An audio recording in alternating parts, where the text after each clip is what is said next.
Manager বাবু, ওই বোকাচোদাটাকে ভালো করে জিজ্ঞেস করো না। A few moments later. এ বাবা, আমি তোর বাবাকে বললাম তোরা বললো গাড়ি কিনে দেবে, হাতে আসে না ওটা খেলে না, মানে আমাকে দিতে। আমি এগুলো সব শুনেছি, বাবা একবারও গাড়ি যাওয়ার কথা বলে নাই। আমার গাড়ি কিনে দেবেন, আমার মরা যাওয়ার উপায় নাই, আমাকে মরতে হবে।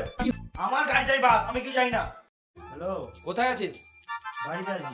এখনই আয় শোরুমে। रुको जरा सबर करो। কোন গাড়িটা নিবি? বাবা আমার পছন্দের গাড়িটা নাই তো। এই মারা, এতগুলো গাড়ি আছে, একটা পছন্দ হচ্ছে না? আমি RS 200টা নেবো। RS 200? ওটা আবার কি রে? ওই গাড়িটা তো নেই, 7 দিন সময় লাগবে। অর্ডারটা দেন, বুকিং করে রাখি। আমার দাদু যদি 1 সপ্তাহের মধ্যে মরে যায় তাহলে ভালো গাড়িটা পাবো না। বাবা আমি KTM ডিউকটা নেবো। এটা ভালো করে দেখালে, এতগুলো গাড়ি আছে, ভালো করে দেখালে। দেখা দেখি নাই, আমরা সবার সামনে প্রেস্টিজটা গানা মেরে দিল। ম্যানেজার বাবু, ওই বোকাচোদাটাকে ভালো করে জিজ্ঞেস করো না। বাবু তুমি এই গাড়িটা নেবে? হ্যাঁ আমি এই গাড়িটাই নেবো। বেশ, কি কি করতে হবে তাড়াতাড়ি করে দাও, আমাকে যেন আর না আসতে হয়। আমার চোখের সামনে থেকে বেরিয়ে যা।